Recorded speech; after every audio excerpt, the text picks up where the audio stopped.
खबर शामिल करते हैं नवाबशाह से, जहां पर 29 मार्च 2022 को कमिश्नर SBA रशीद अहमद जरदारी साहब की जेर सदारत एहतराम रमजान आर्डिनेंस के तहत एक इजलास हुआ। इस इजलास में deputy commissioner SBA Amir Hussain Panwar, DC Sanghar doctor Imranul Hasan, DC Naushahro Feroze Mohammad Tashfeen Alam, doctor कालिजी Shahida Taj Abro, director local government Abdul Sattar Rathore समेत दीगर अफसरान ने शिरकत की।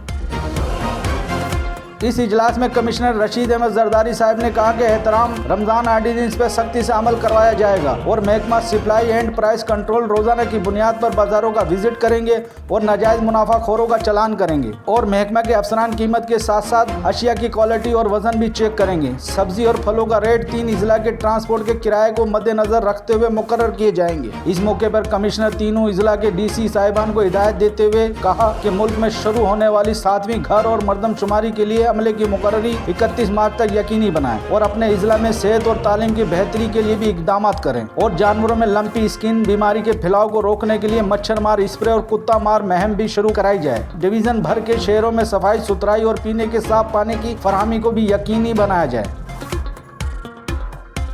मजीद खबरों और अपडेट के लिए विजिट करें हमारा YouTube चैनल HRJDO न्यूज़।